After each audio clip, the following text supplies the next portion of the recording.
كتاب الأدب أنبو بندو كنوكتا بندو بيكون كنونتون باب الاستحباب وتقديم الونة في كل ما هو من الباب التكريم. عندنا وني حديثا صلو. الحمد لله ثم الصلاة والسلام على رسول الله وعلى آله وأصحابه ومن تبعهم بإحسان إلى يوم الدين.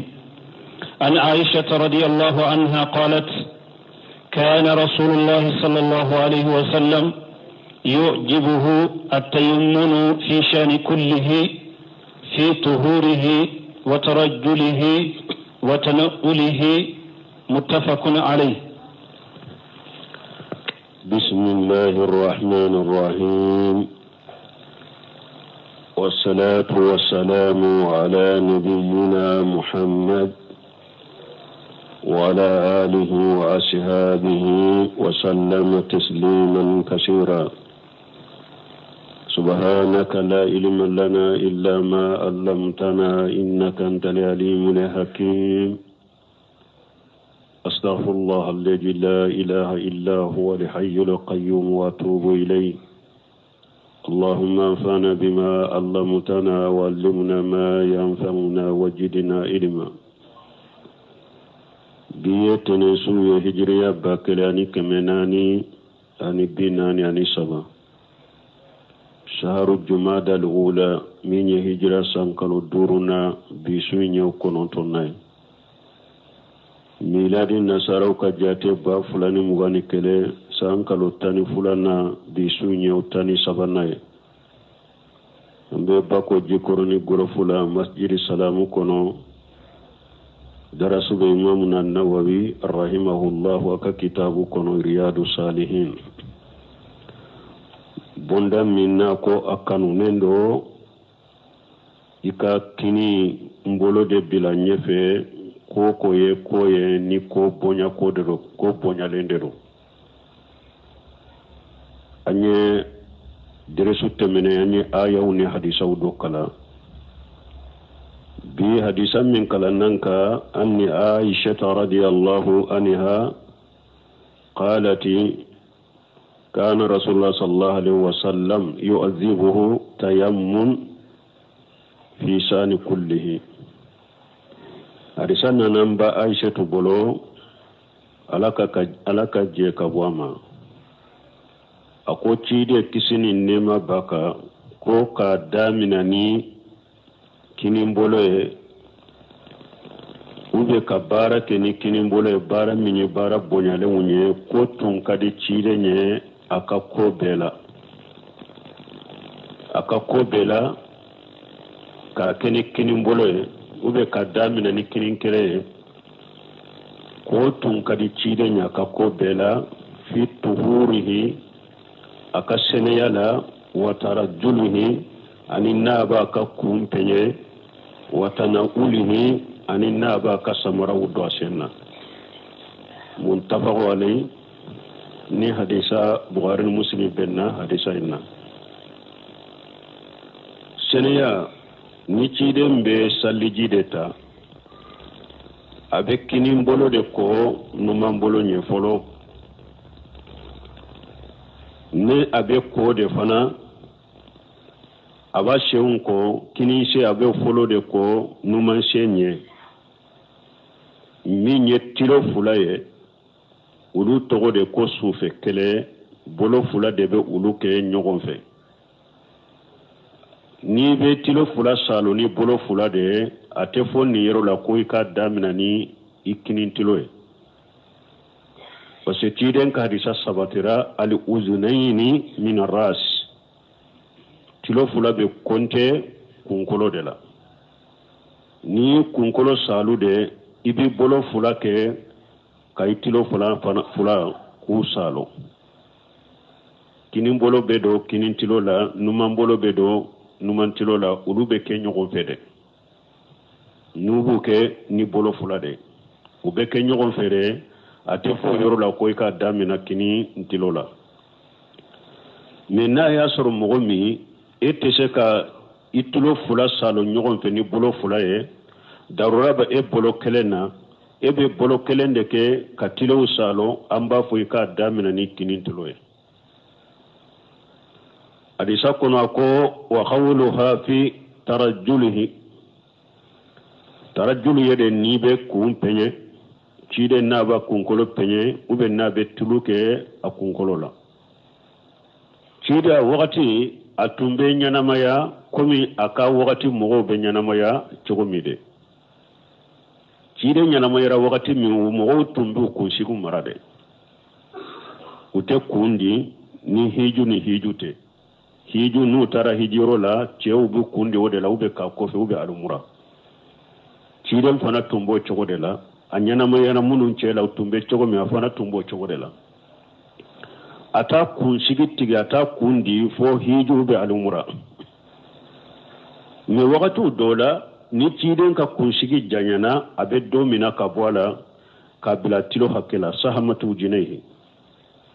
wakati dola ciden ka kunsigi bedda tilo fula kofela de la aba tige ka da oyoro la wakati dola yere ciden baka kunsigi bila be janya fo abena da kamaunka kunsigi be janya fo abena da kamaunka me ciden tumbe kunsigi atumba seneya aba ko ka seneya abe tulu kala pour gongo kana douala ube ngarangaw kana douala una nyogonaw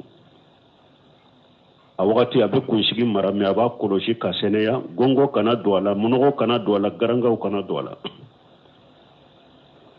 donc na be ku impenye aba damina ni kini fade ko folo de penyo ko fe beta numan fanna na be tulu do kunsigi la aba damina ni kini fade folo o ko fe beta numan fanna abe hadisa in kono abo chogo kelena na ba ka samarawdo ni ciden ba ka samarawdo asenna samara do na be kini shen folo de do samara kono numan senye me ni ciden be samara bo abe numan shen folo de bo samara kono kini senye abo chogo la ni ciden be aka fini do kini mbolo folo abo de do fini awa minye doloki abolo la abe kini mbolo folo de do doloki kono na ba ka doloki do numa bolonye na abe aka doloki mbo fana minye numa mbolo abo folo de fo ka bo doloki bolo la donc minye numa mbolo ewa kini mbolo nye awa kulushi fana bo chogola ni ciden be kulushi do numan shen folo abode do kulushi shenna na be kulushi do kini shenye me ni ciden be kulushi mbo abe numan shen folo de bo kini shenye aha ninye amba ishituka hadisa sarawe وأنها رضي الله عنه قالت كانت يد رسول الله صلى الله عليه وسلم اليمنى لطهوره وطعامه وكانت اليسرى لخلائه وما كان من الأذى حديث صحيح رواه أبو داود وغيره بإسناد صحيح وعنها رضي الله عنها كرسام بن أنبا استمع لك جيكبوما قالت يقول كانت يد رسول الله صلى الله عليه وسلم اليمنى لطهوره وطعامه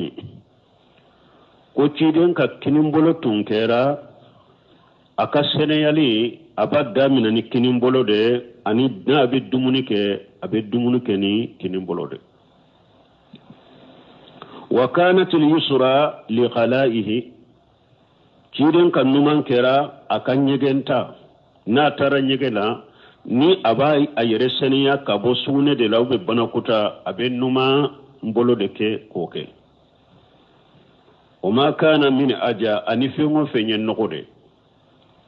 na be murade bo ube na be nokode bo ayere la abo keni numa mbolo de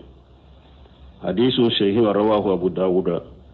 hadisa salen Abu Dawuda ya bo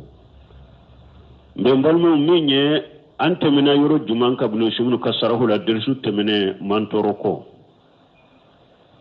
akon mantoro bo wakati folo mogo kumasira mogo be mantoro do uka numan bolo de la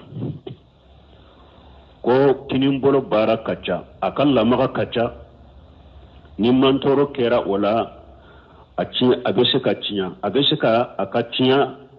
cinyali abese ko telia kinin bolo de be fen chamanke donc o de ya to mantoro bole mo ye mantoro ke numan bolo de la parce que kinin bolo ka bara kacha o ko fe don nana ka fo cide minya ka bolo na nege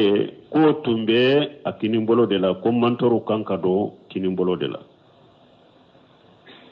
ko mantoro ni misalia beta minna ciden ka bara wula ko oye bolo na nege de ko ciden ka bolo na nege ko a tumbe a kinin bolo de la ko la mantoro kanka bila kinin bolo de la don ka wure ya yira ko ayi ciden tumbe bolo na nege do hadisa sabatira bolo na nege tumbe do aka kinin bolo la hadisa sabatira fana ko ciden do bolo na nege do numan bolo fana la mi atumba ke numan bolo de la kachaya presque nya fo chugo mi kinin bolo bara kacha donc bunu semino ko ola akon nin ko min fule ni mantoro ka sirili min fule ni yala be do kinin bolo de la ube numan bolo akoyuru wali be ninna mo mi nya ka ni akinin bolo lawo bashitika mo mi nya ka mantoro sira numan bolo lawo bashitika ufula be sabatira ciden bolo sallallahu alaihi wasallam وعن أم عتية رضي الله عنها أن النبي صلى الله عليه وسلم قال لهن في غسل ابنته زينب رضي الله عنها ابدعنا بميامينها ومواضع الوضوء منها متفق عليه. وأن أم عتية رضي الله عنها قد سمنا أم عتية ملك جيكبواما أن النبي صلى الله عليه وسلم قال لهن في قصر ابنته زينب رضي الله عنها أم عتية شيدن يافو مسوية تمام تنبه شيدن كدم مسو زينب تمام تنبه سوكو شيدن دم مسو زينب تمام يفاتورا مسو تنبه سوكو ciden kuma abda anna bimayaminha wa mawadin udui minha ako aye koli damina salliji tali ala aye koli damina ne akini faunye ani aka salliji juworo na ba salliji tala ako damina ni aka kini yan faunye ni hadisa muntafa wal bukhari muslim benna harisaina ni ummu atiya min fulani nye madinan ka muso de ninye madinan kadero ummu atiya ne bara tumba bolo bara min tun kanyi kosobe sheba muso chela na tumbe jonaye we jumaye kasu muso munumbe fatu kusuko ummu atiya ka bara tunye ode ni muso min fatura kasuko abe munu nyini ka fara yere ka bu faraka ale tunye muso suko lade madina tuma mi Zainabu patura ciden ka demuso uba suko ni yoro la bulu shemi rahimahullahu aye dofo su ko chogola le su ko chogo nye min sugantiya lejina daima li bu silima oliftamu ye min fo su ko la ambo ofo oyoro la buseminu fana tayinu o nyogona de su ko li ako chogo ambe anyini kumunum be kuma u eresile kan yironi ku janto ala u ka tige kabo atola mugo mako bala kaka damuna koy suko folo ala al muqassili an yastura al maytan ba'ida an ayuni nas amba damina minna folo suko ni hada maden fatura mugo munum ba fe ka ko akasta su bila yorola mugo mi yoromi ni mugo taye yoro min ni sube sutra mogo taye emin be suko ika mogo nyini iyado mogo munu nye hera mawuye mogo munu nye danaya mawuye udawu minalendo ubese sukola ibese ko uludo sugantia suwazi ko farayereka aka su bila yorola mugote yoro minye foloye ibese ki yere demeni herama udoye ko ulu farayereka fulanna yuzibu inda suru'i fi qasl al-mayt satr awratuhu awajiblen be ka ni ba fe ka do su koli la folo ika su lawra sutura wa yujarrida mimma huwa duna zalika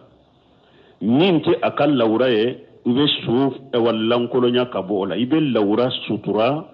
afari koroto ibe fini be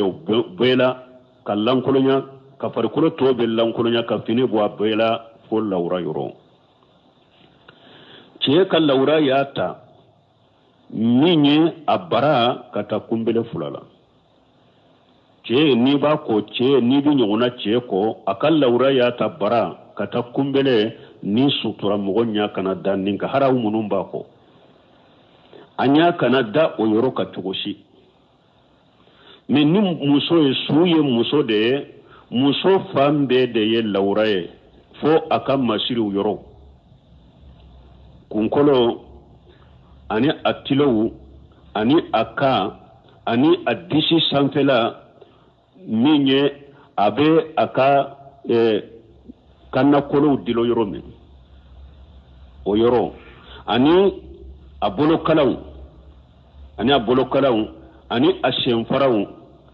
ani agelengalaw ashenfara minye gelengala dugumalaw ye nunun de fana ye muso hari nyogona muso akanka nununde ye wa ma siwa zalika al awratu ninken ni yoro nununye abe lawra kanoye shawsila bontemi abofo ako sarafu kam muso hari muso ini ka jumarami abe minye ye ako sarafu kam muso nubu ka jumaramu koro ubu nyogona muso koro ku be fini de do fini min bata fo uboloka kana wala kaba kuru fulala ubo bede sutur haru nyogona muso tuntoye salafu ka muso koni ujumara mitumbe minye unyogona muso tumbe minye oye nyude kunkolo tege farawu shen farawu ube kaw me farkolo to haru muso na nyogona muso utunte so nyogona muso koye lezina daima libusni mo lifawfule ko de yira ni muso nabe muso de ko fani kanka boyoro mununna o yede anfule ka yoro munun fo bolo faraw ni tege faraw ani bolo kalaw ani sen faraw ani disi sanfela kawun ewa chenu dilo yoro ani ewa tilo ni kunkolo nunu de kanka bon sino fari koro to be aya be sutura fari koro to be ka sutura ni nyefula naye ni ewa su koli kibariyala ni chedo fini kabwa fambe la fwa lawra kata ewa bara ni kumbele fini kadda oko kanaye ni muso de do kata akandela afari kulo tobe kata senfaraye fini da beka akanoye ni nyefula naye sabanna summa yarifu rasahu ila qurbi julushihi okofe su aba kunkolota kata foka surunya asigili nyogonama sana kado koli la folo aba kunkolota ka asurunya fo asigili nyogonama wayo asiru batanuhu aba akono abutoka kono salo birufuqi abe konoyi abe tuka konoyi bisi ni nogoyaye li yaghrujul adha minhu puruk sobe munun tu labenen tundo kabo sana nin kabo nun dilolo sirala na ye kono imbisi ni nogoya doni ulu kabo sugune munun tumbe sirala nu mabo bana kuta munun tumbe sirala nu mabo na ye kono imbisi doni ulu kabo kono imbisi wakati ويكسر سب الماء حينئذ ليجهب ما يخرج من الأذى kono imbisi wakati abe jib wala kosobe abe jibu ala kosobe pour munu mbebo unata jonna mo kana wuluye abe jibu ala kosobe pour munu mbebo kono bisito doni munu mbebo kata ni ye sabana nanina summa yalufu alqasil ala yadihi qirqatan aw qunfaza emin ba fe kana suko finin kolo do meleke ikabolola ube ka gando do fayunzi bihima almayta ikam ewasu seneyani oye ika awa anyefela ana kofela ika uluko me ikana lawra yede o ba soro fini de baka lawraka ibi bolo de do fini koro ka fini kolo de meleki bolo la folo ube ibe gando do i bolo la folo ka nyefela na kofela koko idha kana lil mayyiti 7 sininan fa aksara na ya soro sui sangulun fulade do ube min kacha oye lawra be sutura wala ka fenda kan lawraka ikana kan lawraye ija kana limati 7 sinina fa aksara ni su shi be sangulun fulade ube min kacha oye ikana lawraye munna uyen ni fo parce que demisen fitini mi marché sangolon fula don ke ba ko lawra tola ibe shaka oko har ni ma lawra datu ube musulmani mi marché sangolon fula o be shaka ko har lawra koma ni lawra madatu lawra ko te wulu tala me demiseni chema do na sera sangolon fula ube min ka choye lawra be sutura ube musulmani mi asera sangolon fula ube min ka choye no be ko lawra be sutura o kofe niye ewa ni finin kolo meleke bolola ube ga kasu nyefela na kofela kono ye ibo finin kolo imboy tegela ube ga imbo ka yelema gawere yemin ke ka kanyefela na ka kofela ko e kono ko afar kolo ko tuni de ibo boy bolola ni finin kolo de boy bolola ni gando boy bolola ika ewa gawere do ube ka finin wore malika bolola o kofe duruna joyro duruna summa yusammi wa yuwaddihu ka wudu'i salati istihbaba o kofe de bismillah fo ibe su salliji tala ni nyi mustahabu da kanunendo ibe bismillah fo ka salliji tasula kumi ni mogobe salli abe salliji ta chogomi mi salji intali suina kana jidwa nu kono kana jido adda kono parce que ateseka nintala ateseka jifiye kabo ni jimmin tara nun kono akasanka to jimbe seka sagi kabo na ye jido adda kono jimbe seka to da kono kasankale jimbe seka bo ka kasanke no donc ate jido ni ba salijita ni nana nuni dala ite jido kono de ite jido nun kono ite jido adda kono mais i bolon koni minni ga bala ibi bolon koni de nyigi ka bolon koni nke annun kono ibe bolon koni yere ni ewa gani ube finin kono mi bolon koni bo ke bolon koni de ke kanyu ntereke ibi bolon koni kanyu ntereke me jite do ukono finin kono mi na be bolon koni do ube ga mi be bolon koni bo nyigi ka annu kona iba nyigi bo ki ninye ewa anyiunye ani ada wolon fula kulu konai kanyi salonai ani nu ibode ke kanunu seneya nin chogodela ube yere har nimi bolo koni yere ke na yar soro tepa do bi bolo kori mugo do bi bolo ibe kori mugo nyigi doni ka ake kanyu salo ani dawolo ani ka annun kono no salo ninye saliji ta chogo ni nana nuni dana ninye joyoro durna ibe saliji tala saliji ntato anya fo chogo mi abe damina ni kinin bolo ibo ko numa bolo nye kinin se ibo ke numa senye do yoro worona summa yaqsulu rasahu wa lihiyatahu bil ma'i maqlut bi rawqati sidri o ko fe ni saliji tara abanna to ibe su kunkolo ani bomboshi bala uba ko ni ewantomuno bulu kankai yado folo harantum bakala anka risala wala ko suka ko diji folo wanka tomuno bulu kala meja irisala wala fi'ula antum manni fana famu nin tumbe fana tumban kala la risala la afana tumma famu ni banni kera droba fode ayta tomuno bulu tige ebeta tomuno bulu damado tige ku minute tige lala ubu bila ji kono be yanga jikate jalla nyini toye folo la sabune tunte wulu tilela ni su nogo ba fari kolo la sabune tunte tobuno bulu chaman de beta ta abeta chaman de tige kana susu na ya susu abado ji kono kani ji goshi fo abe kanka na kankara de sisa aba kanka inde ta kado su kunkolo la ana bomboshi ka tereke na ekosobe kako abe nogo bola komi sabune niya ake akunsigi na bombosela be nogo bola chogomi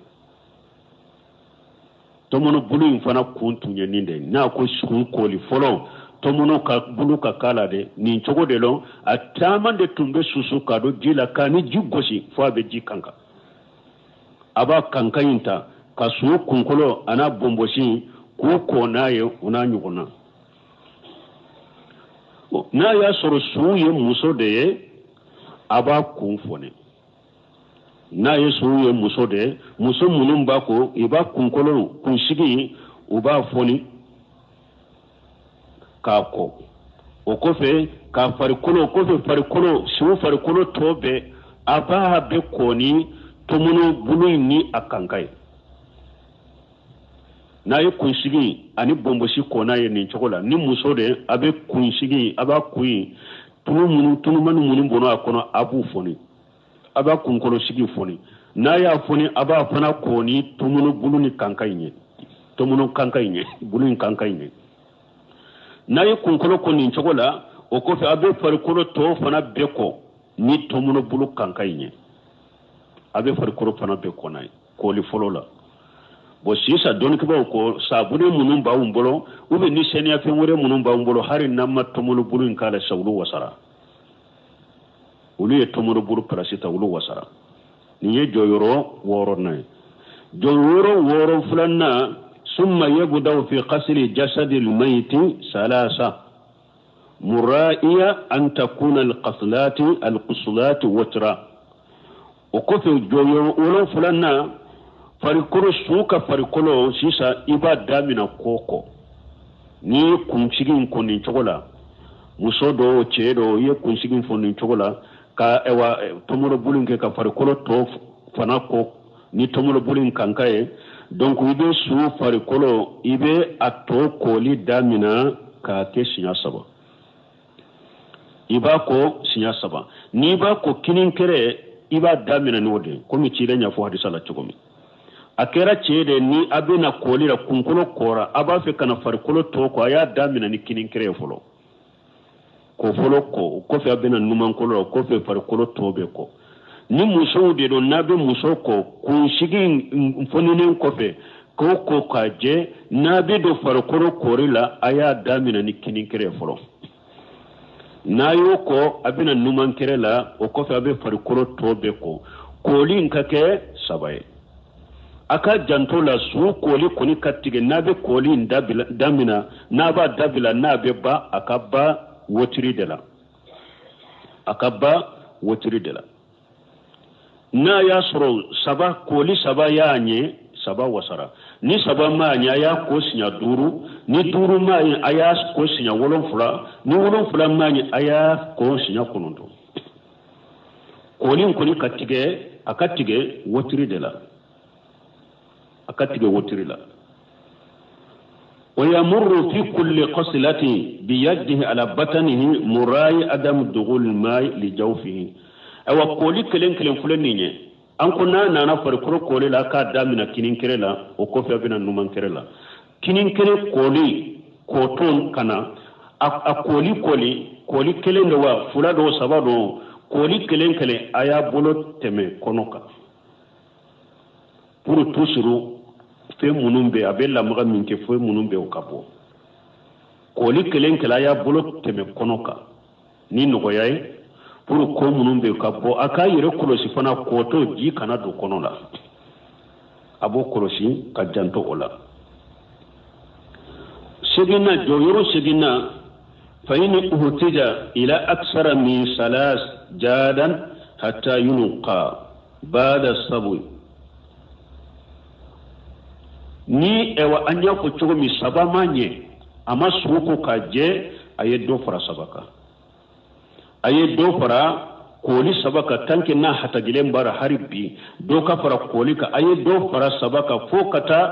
wolon fula har na temina wolon fula har na temina wolon fula wa hussa bi qutni fo har na temina wolon fula bo kolin katige wotirila bo akolin kofe ube kolin konona la ni ayaye ka fo yoro dobe nogo bake ka bonaya akera tiloye akera daye akera nuye akera akakofela ye ayaye nogo bake ka boye ni nogo bora yoro minna kolin konona na ube kolin dafalen kofe aye nogo imboala ka nogo yoroko ni koru bugo doba bola kayo fendo sori akono ni fente botuguni koli kono ni yoro minni fem aya ay kolosi nogo bake ka boni wodoye aye nogo inko ka bola ate sagi suumbe koli la de nogo imbora yoro minnaye o nogo yoro inko ka fendo sori yoro la kori mugo do sori yoro la ni fente botuguni aben ninke konontonna joyoro konontonna ويقنط ما لقصلة الأخيرة كافور قولي لبا أبي كافورا فراكا كافورا يفندي أكاسا كدي أبي فنيانا موجه كبوسولا كافورا بكي جيكونو شو قولي لبا ni aba fe ka koli tige saba de la koli saba na oji aye kafura fana susu ka ke ola ka konai bonni mo min ni hari kafura mata ni be bilo fana nola abe saka parafen do jikono ani parafen do be sakata ka do koli laba ka jikono ka su konai pour aka kasadia ani ka penya na mauge ka bwala tanna walahu an yusraha sarul mayti adagara awye aka suka kunkolo aka peye su kunkolo har ni cedo adagara aka kunshigi peye ni aya ko uba ko ta adagara kunshigi ka peye ni muso de do anya ko sugo mi kunshigi mbe foni uba ke tiloma sabaye ku bila kofe kunkolo kinin kere awu tuluma doke ye kunkolo nimankere tuma dogoke kunkolo chamante turu kerembeke turu saba abu bila kofe muso aba kunshigi foni ka ke turu saba de kunkolo kinin kere turu kere kunkolo kin nimankere turu kere kunkolo chamante turu kere abu bila kofe ni muso do aba ko chogola tani kelena ويستسقين في كل أموره ورفق به احتراما له ويستعمل دورو تلكلنا إباك كوكو كسولا إباك نينوياني هناي سو كوكو نيباك كاكي إكا سوين كوكو نينوياني هناي أني بونيا بسو كانك كراما أكانك بونيا هرما باي كانا أشيكني ewa nyingeleya ye kana shikeni bisukunjali iba bekeni noya de ani horma ni joyoro tani kelena joyoro tani fulanna minye na ya soro sumi namu mogode do ayen namu tani hijude ube ayen namu tani alumra de saya nya soro ka namu lento abe ko komi su ko ube ko chogomide me kasa jalante ke alela parce que mo min be namu la kasa jalante ke ala ni su sara ka to namu de la abe ko komi su to chogo ni kasa jalante ke alela ni ni akunkolo na nyeda ufana namba kasanke ulute datu ni debe ni sara namu kono ni de ba ni su to bonyona ale koto kasa jalante ke alela kele ateke akasanke ufana la ni amba kasanke fana akunkolo te datu wanyeda ute datu parce que chiren ko yomale kama do aleni labbaika de be wuli niye joyoro tani fulanna joyoro tani sabanna wala yughsilu shahidan ma'araka walau kana junuba mu'min ni antara jahadu de la silamu ni kafiru jahadu yere haqiqa sumi sara wala antoko harina ni janaba de sara harina donna de ko ale bora akam muso kafunyonya de doro katile jahadu yorola asara jahadu la antako tanke silamiya jahadu haqiqa ma'araka kele be yoromi yere kele kene ka sara oteko hari ni ajanabato de sara anta aleko tani nani na ويغسل سقط إذا بلغ 4 أشهر دم مني أجينا أني نمنا تانك كونو دافر كالوناني أبيكو أنكن جانتولا كونو دافر كالوناني كوفي ني أمسو مسنا جينا دم بورا أني نمنا ودين سقو بيكو أبيكا سانك سالي بيكر أكا salli be kaka togo be do ala ni no ya biye yere aden kunde sagafa ni kalona ni dafara la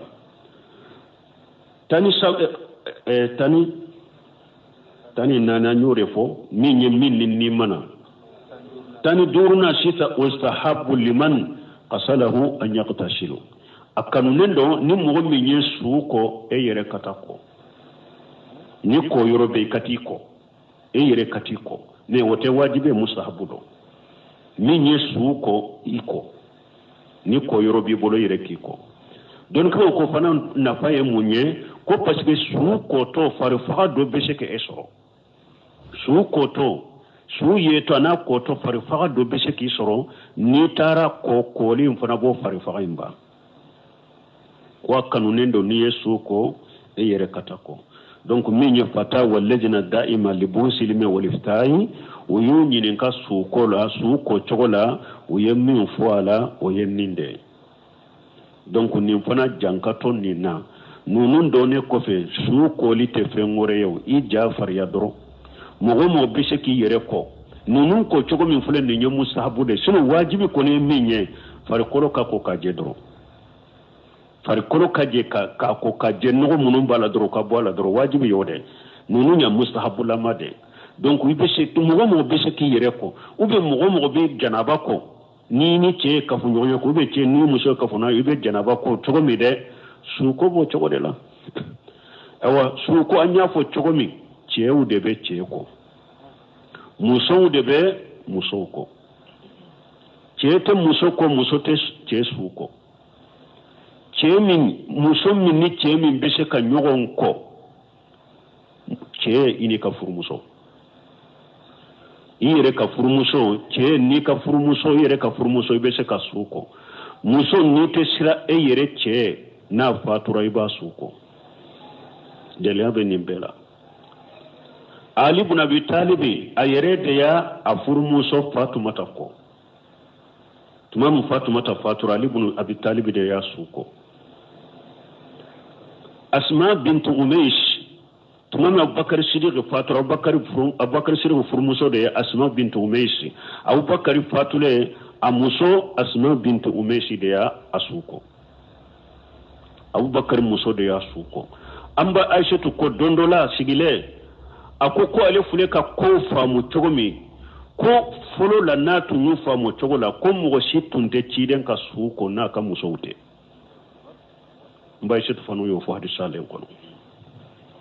donc chena musona chena musau bese ka nyogon suko je muso fanana matigi ni jonya be ani matigi nya be comme islamia saraya ya fo chogomi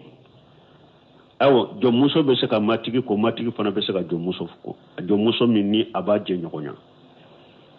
awa cheni muso min bese ka nunu nyogon ko nunu ndorondero fulana musomani mimma sangolon fula dafa musomani mimma sangolon fula dafa no fatura chew be shokoko anya fo chew don ke bokol lawratola chemani min fana ma sangolon fula dafa no fatura muso be shokoko lawratola me don ke ko musomani na ye sangolon fula dafa muso de kako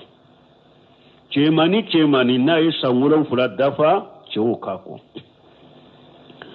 ni wa musomin na cara ce jama kulu bolodo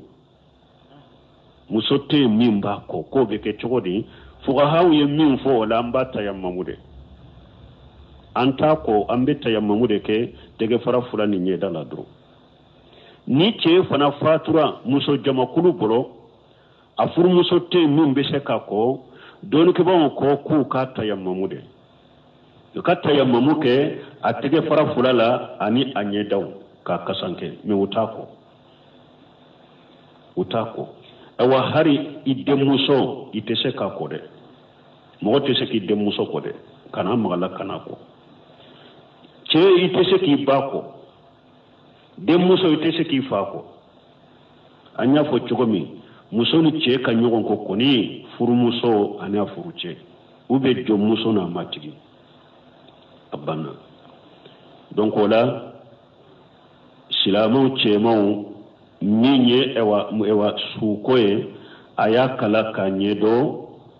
ni mugo min ka mugo sara au ka suko munum be se suko da ni danna ya mawdo hari munum bake ni fatu kera nu beta doktoro sola suko la munum be ku sara wakele ka wafula dima ku ka suko na be ko ate ko ni bonyani karamaye ate ko choko nyumana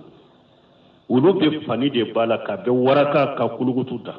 nyere yo o sereya banni do kera ko an kata suudo ko ando na suka ne ye fini bila kata bara kana kumbele nye fini bila ka suko la munum be gabure ture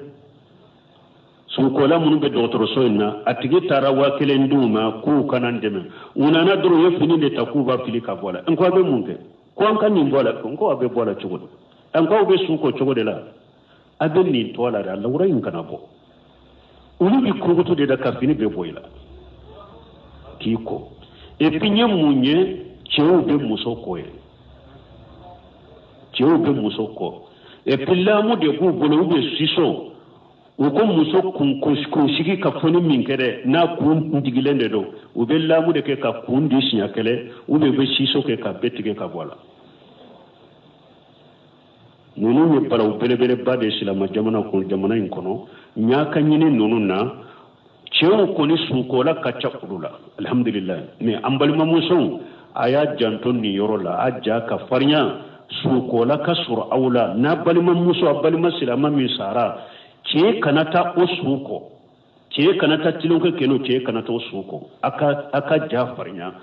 aka suko ladega aka jafarnya kani suko ladega na balima muso misilama min fatura akata suko janko munu budambi kata sunama e yere kanyana ya be kono fari kono be ka sutura wali cetiye na ko apora konni o sara o beta di cewu domo ba walaga koko ayo lajede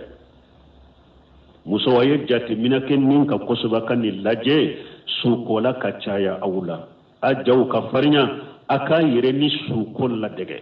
na balma muso min sara akata suko baraji de don afule ya ummu atiya de ka baratu ne nyenye seba muso uche nununte baralan kolon yew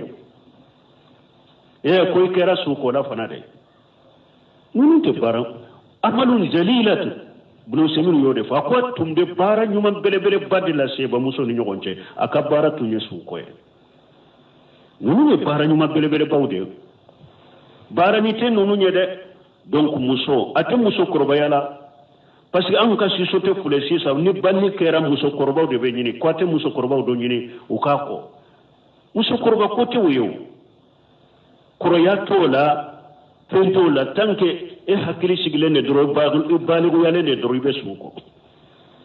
muso korba ko to yede de ka yere ni suko li la dege donc ni banni kera ni muso patru bolo sisa dutigi kelenkele joroni siranya de bila ni de beke ngata muso korba do nyini ubesaka ko chogomi ini koli kela wire joro de be nyogona iba soro du fana fale muso kin fale muso misiri fale muso ni nyamalo ko de ni nyekoye muso aye nyanyini nina sukola kachaya awula abeka ke aka yere la ni su ko la dege ni akako nana mo mi ma do mina jonaye ala kamina paradiso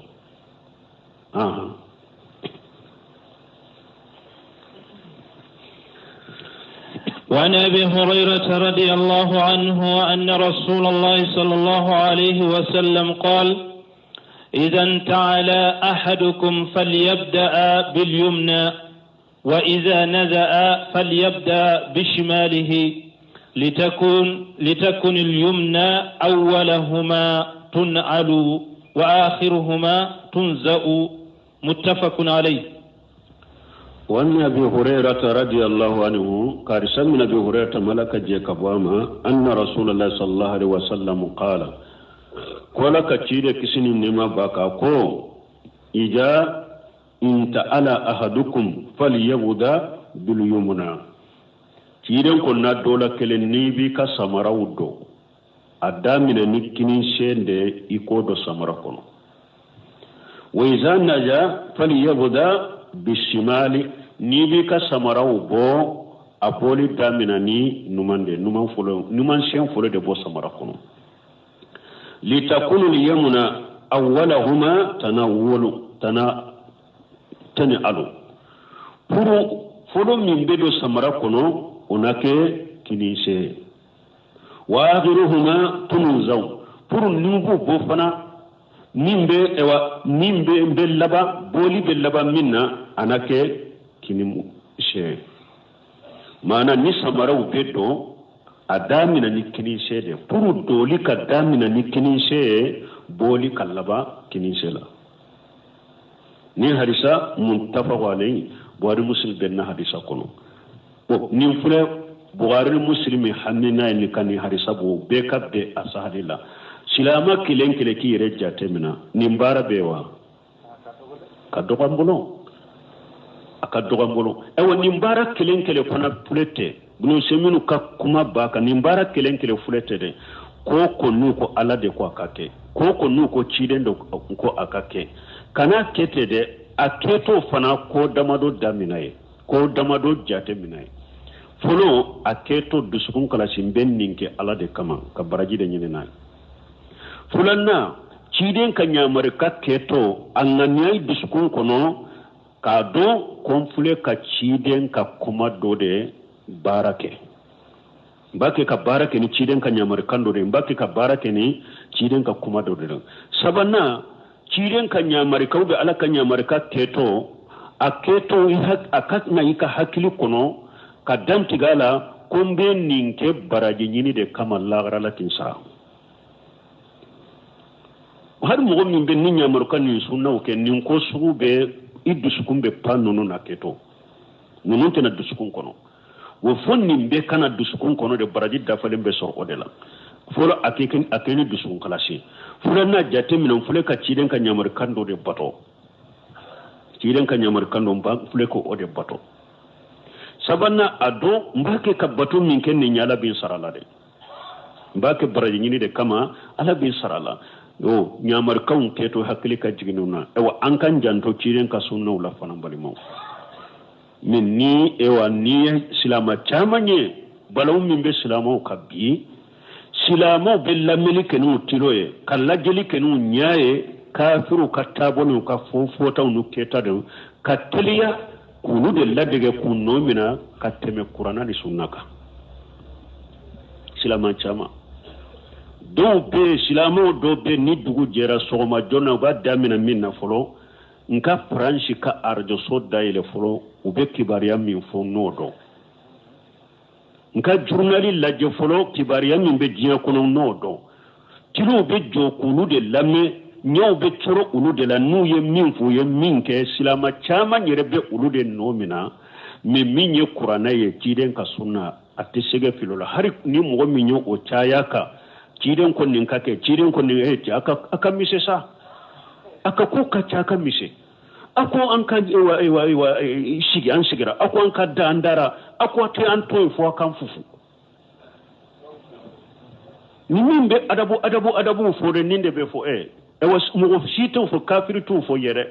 abbe islama abbe ba dambe kata sunama ko ka ko yere de kan mise quoi la hawla wala quwwata illa billah kasro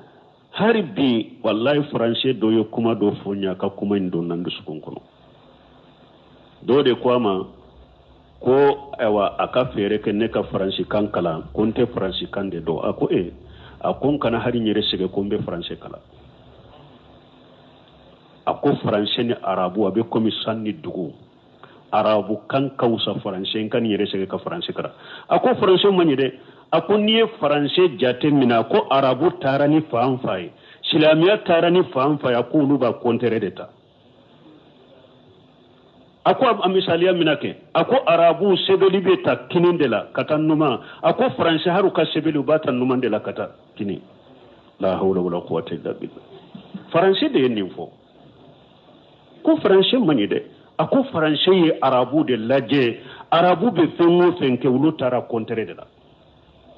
silamiya be fengo fenke ko kontere de be français bolo ako kan hari français kala ako hari ni mo min be français yere do ni be arabu baleri do akoy ta fe hari ka kuma denkele mo kele ka fo français la ko ni bu do be français do hari ka mo kele akoy ta fe ka fo français la parce que ma fuy contre ni islamiyata ma fuy contre ni arabu te aka jate ci ñobe ci ñate la ka jate ni ode jate ni ci ñade mais an silama mali yerede abe kono mali silama yerede français ya be hakili ci ña abe hakili de ci ñana ni français kan konite français kan konite wa foy man jugu taman dusukunne ni arabu te arabu ka arabu obu degu koy obu toro de min kanu bula mun kado ye français de ewa akan nindo français la aye français ka bara keta be jatemina ako ka fota be jatemina kani silamiya jatemina bebe silamiya kontere de silama kan ka tugulu ko silama kan ka wulu kanu silama kan ka wulu ka keta kanu silama wa mira ka tasi ka fo dina min baw bolo dina ta sanfe dugu koloka kam min dira aw ma ka qur'ana jigna kam mina ka hadisa be kam mina kan ta sanfe dugu koloka kan sita sanfe dugu koloka aka dina de korota dina ya aka kande kausani kambe arabu kande kausani kambe ye kambe ba lede nofe ale manka tuku kanna min niya islamu kera jamba islamu kera kude nube mugo wore nofe an kera kude ambe mugo wore de nofe bada ambe do de nofe mugo ta an nofe anye qur'ana de bila ka sunna bila ka ni arabu kambila kanka ciden ka dina adabu bila ka sunna bila silama caman yɛrɛ fulɛ n'i ye tɛ d'a ma sisan a bɛ bɛri minɛ ni numan bolo de kan min caman nin bɛ kafiri la dɛgɛ i y'a dɔn musominw ye fayida dɔ fɔ a ko tant que lahara ni numa donkɛw de don diɲɛ fana kɔnɔ ala y'o kɛ numa donkɛw ye fɛn bɛ numa ala ka hakilimɛn d'a ma balimaw min ye kuranna ka adabu ani ciden ka hadisaw ka adabu o kalali man gɛlɛ dɛ an ka baara kɛ n'u ye koyi an k'u ladige hari min ta an jogo la an ka to kan yɛrɛ ladige cɛ anw ni nin ma deli ayi i yɛrɛ jalala bane Allah b'a bɛ k'i jogo la ko n'i y'a k'i ka ko ye i y'a damina to i bɛ ɲina dɛ a damina to a bɛ gɛlɛya i bolo mais n'i n'a delila fana a bɛ don i ka dancogo yɛrɛ de la e yɛrɛ b'a kɛ yɛrɛ hakili t'a la yɛrɛ donc ni minnu fɔra fɔli tɛ an k'u fɔ ka tɛmɛ ka tɛ an ka baara kɛ n'u ye de k'u saye ka baara kɛ n'u ye o de ka ɲi o de bɛ bonya ni karama d'i ma i b'a baraji sɔrɔ yomale kama don koriyari kɛra ko wagati sera subhanaka allahumma rabbana bihamdika ashhadu an la ilaha illa anta astaghfiruka wa atubu ilayk kitabul adab ambo bonda kono kata bonda bi kononto babul istihbab wa taqdim al winna fi kulli ma huwa من الباب التكريم عندنا ابن حديثاء صلو الحمد لله ثم الصلاة والسلام على رسول الله وعلى آله وأصحابه ومن تبعهم بإحسان إلى يوم الدين عن عائشة رضي الله عنها قالت كان رسول الله صلى الله عليه وسلم يعجبه التيمم في شأن كله في طهوره وترجله وتنقله متفق عليه بسم الله الرحمن الرحيم والصلاة والسلام على نبينا محمد وعلى آله وأصحابه وسلم تسليما كثيرا سبحانك لا علم لنا إلا ما علمتنا إنك أنت العليم الحكيم أستغفر الله الذي لا إله إلا هو الحي القيوم وأتوب إليه اللهم انفعنا بما علمتنا وعلمنا ما ينفعنا وزدنا علما بيتنا سوء هجريا باكلاني